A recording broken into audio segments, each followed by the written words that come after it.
All right, let's open up the cold case files. Tonight, we're putting on our investigator hats to really dig into three of the most, well, baffling disappearances I've ever come across.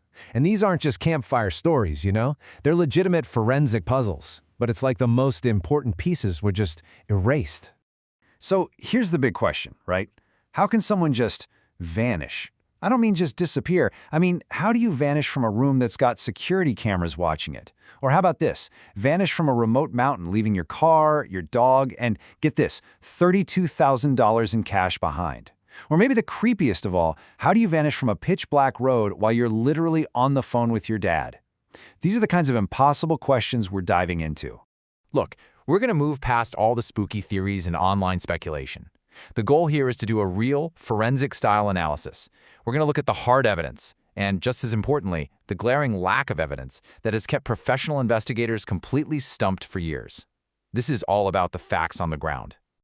Okay, so here's the plan. We've got 3 impossible vanishings to get through. We'll open a case file for each one. First, the man in the camera, then the family in the woods, and finally, the voice in the dark. After we've gone through the files, we're going to connect the dots, see how these cold cases stack up against each other, and then we'll wrap up by asking a really important question. Could today's technology finally crack these cases? All right, let's open our first case file. This is the man in the camera. We're talking about Brian Schaffer, a 27-year-old med student who vanished back on April 1st, 2006. So, let's lock down Brian's final hours. At 9 p.m., he starts a night out with his friend Clint at a bar called the Ugly Tuna Saloon. Everything seems normal. Then, at 1:15 in the morning, security cameras catch him coming back into the bar. Now this is important. Around 1:40 a.m., there's some kind of argument with that same friend Clint. Just 15 minutes later, at 1:55, we get our last ever look at him on camera. He's just chatting with 2 women near the door. And then, poof, at 2 a.m., the bar closes, and Brian Schaffer is simply gone.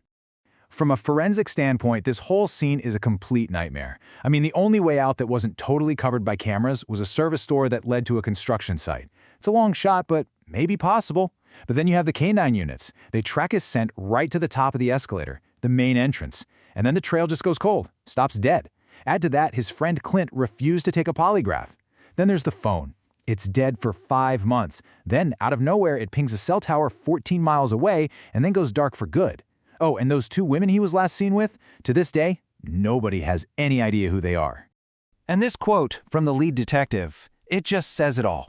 I can say with 100% certainty that Brian Schaffer did not leave via the escalator. Think about that. They combed through hours and hours of footage. If he didn't walk out the front door, the only public exit, then how in the world did he get out? That right there is the heart of this whole impossible puzzle. Okay, let's close that file for now and move on to our next one. Case file number 2, the family in the woods. This one involves the Jamison family who disappeared on October 8th, 2009. And we're not talking about one person here. This was an entire family, a father, a mother, and their little 6-year-old girl, who all vanished at the exact same time.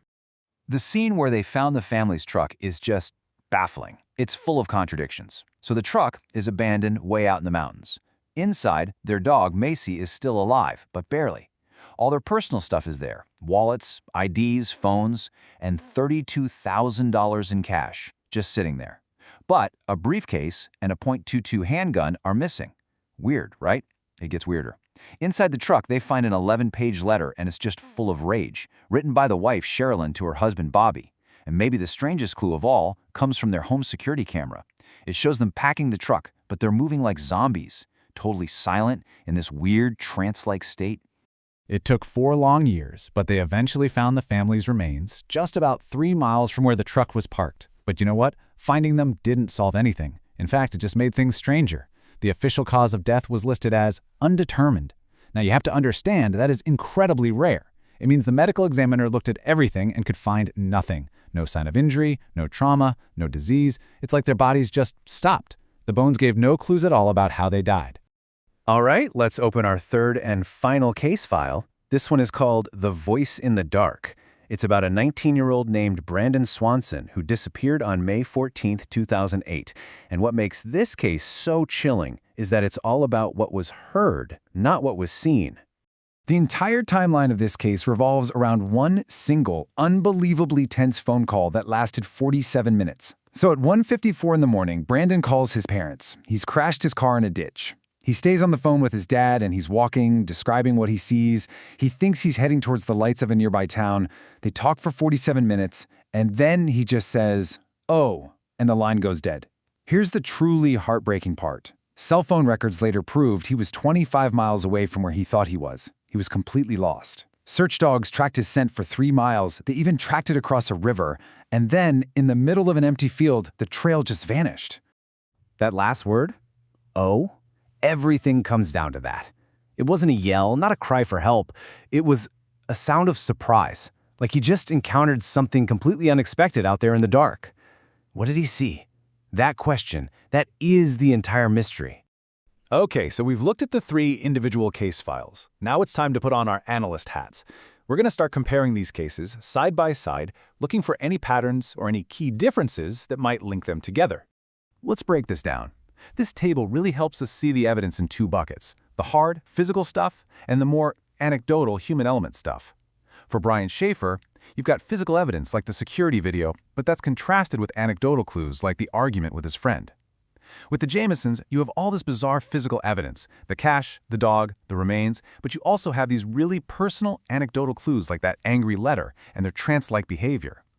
And for Brandon Swanson, you've got a clear physical trail from his car and the scent dogs, but the whole thing hangs on the anecdotal evidence of that one phone call.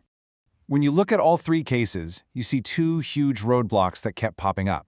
First, you've got the limits of the technology at the time.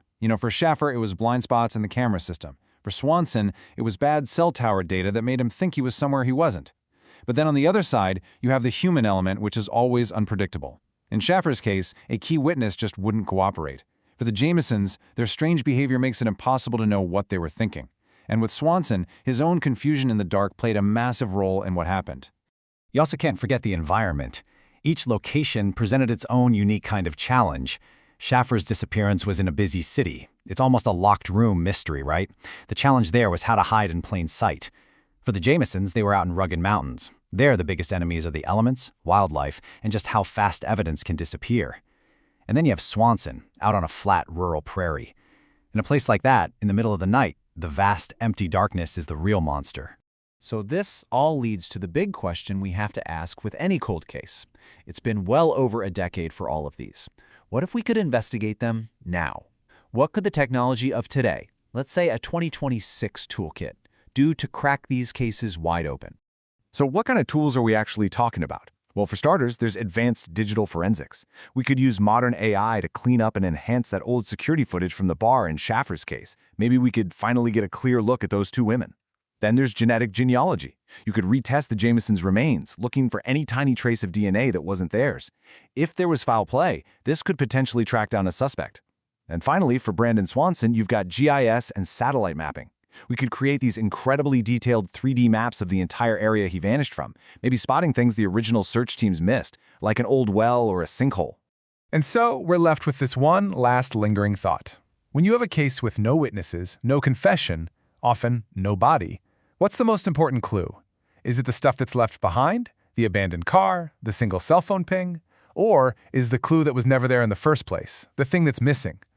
The piece of security footage that doesn't show them leaving, the cry for help that no one heard, the footprint that was never found. That's the real ghost in these cases.